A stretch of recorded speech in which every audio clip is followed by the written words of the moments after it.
Hi, I'm Dr. Eric Balkavage and welcome back for another edition of Thyroid Thursday. Today we're going to talk about the 5 earliest symptoms of hypothyroidism.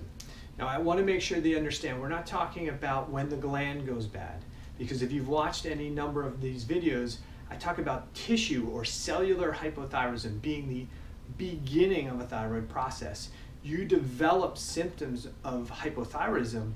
Those symptoms aren't the result of the gland going bad initially. Those symptoms are the result of not enough thyroid hormone getting to the peripheral tissues, and that occurs or can occur for days or weeks or months or years before the gland actually goes bad. The biggest problem we see in how people are evaluated and treated for hypothyroidism is that medical doctors and endocrinologists are looking for disease or dysfunction of the gland when they run a TSH and T4. They're not looking for, or even considering many times, the fact that hypothyroidism symptoms start as a result of decreased thyroid hormone to the tissues, not when the gland goes bad. And so tissue or cellular hypothyroidism is where symptoms that we develop symptoms from. And so let's talk about the earliest symptoms of tissue or cellular hypothyroidism that starts long before your TSH and T4 are going to go out of range. So the first most common symptom of hypothyroidism at a cellular level is fatigue. And so this is not the fatigue where, hey, I just didn't sleep last night and so therefore I'm tired, or I exercised really hard and I'm tired. This is that fatigue, that tiredness you just can't shake. It's at your very core. It just is a drag to try and do almost anything through the day. And you work your way through it and you try and drive yourself through it with caffeine or other stimulants to try and help you through the day. You're just not the same person because you just don't have the energy. But you, especially as a mom or a working professional, you drag yourself through the day. But this is that unrelenting just tiredness and fatigue that nothing seems to shake. Now, why would low thyroid hormone cause that? Well, thyroid hormone is responsible for metabolism of the cells and how the cells make energy. And so without optimal metabolism, without the ability to make energy, you just don't have sufficient energy to do all the processes that need to be done. So fatigue is one of the earliest signs of hypothyroidism at your peripheral cells and at your peripheral tissues, and it's going to occur long before TSH and T4 are considered out of range or abnormal.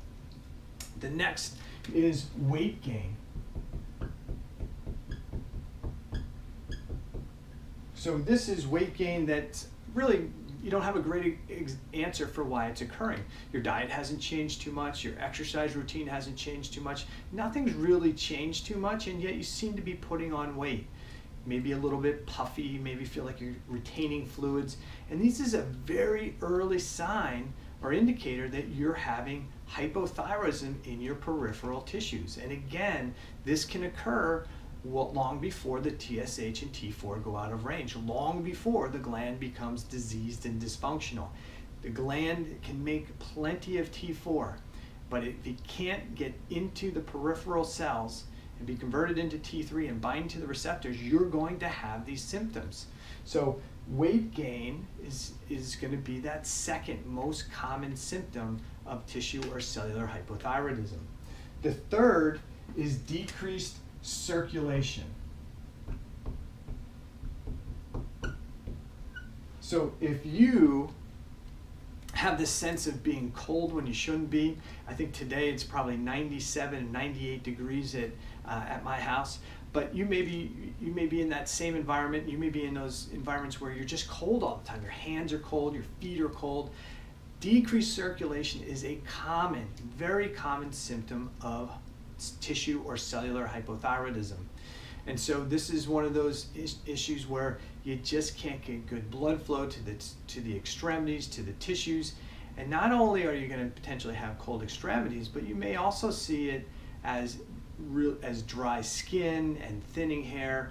And not necessarily where you're going to have patches of hair falling out, but when you brush your hair or you get a shower, you may find that, hey, there's more hair kind of laying on the floor or laying in the shower than there should be. And it's a result of cellular hypothyroidism and decreased circulation. So the fourth is brain fog. And so one of the biggest consumers of energy is the brain. You've got neurons that just generate or need to generate lots of energy for function. There's a lot going on up there. And if you have reduced circulation due to poor thyroid hormone physiology in your cells, or you just can't make enough energy, or the metabolism's slowed, or you can't make neurotransmitters, the brain just isn't going to work the way it should. And so you're going to have this brain fog and this brain fatigue, and your memory's going to decline, and your ability to focus and pay attention may be compromised. You may even develop headaches as a result of it. So this is the fourth most common symptoms, and the last is depression. And I almost hate to say depression, but I'd say this is a sense of melancholy or sadness. And it's not that you're depressed, depression is the reason you have the issues. And a lot of people are afraid to admit that maybe they're sad or depressed. But what happens is you need thyroid hormone in your cells to help make and generate thyroid hormones. Neurotransmitters. And the two biggies are serotonin and dopamine. Those are kind of the feel-good neurotransmitters. And so if you have poor thyroid hormone physiology in your peripheral tissues and cells, you're going to struggle to make appropriate levels of thyroid hormone. And one of the most important things that actually causes tissue or cellular hypothyroid in the first place is inflammation. And inflammation will increase the rate at which you clear serotonin out of the body. So some research says that when you have inflammatory mechanisms at play, it can actually increase the rate at which you clear serotonin 2,000-fold. So that means you don't have enough serotonin hanging around to help you feel happy.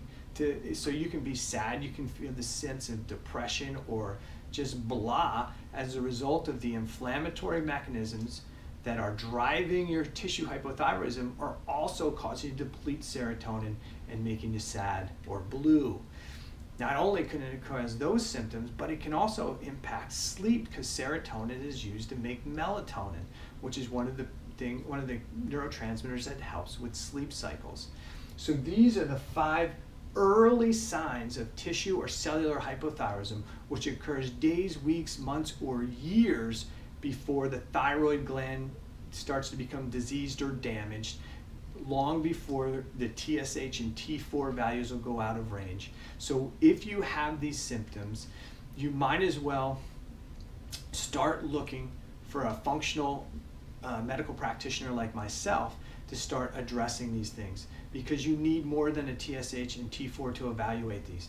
I need to look at your history. I need to look at all of your symptoms. I need to look at what medications you're at, and I need to take a look at your labs. And by putting all those things together, we can determine if what you are struggling with is this tissue or cellular hypothyroidism.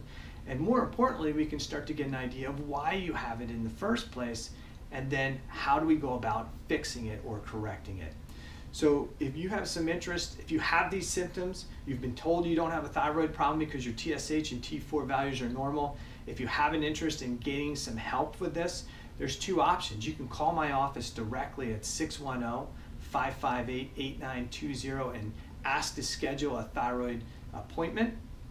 Or the second option is, if you're a little on the fence but you want to kind of talk about it, there should be a link below the video where you can click to schedule a 15-minute consultation with me over one of my lunch periods, and we can talk about your condition. And if it seems like a good match or good fit, then I'll point you in a direction back to my staff to schedule an appointment. We'll see what we can do to start helping you. I hope this Thyroid Thursday edition has helped. Look forward to more of these in the coming weeks.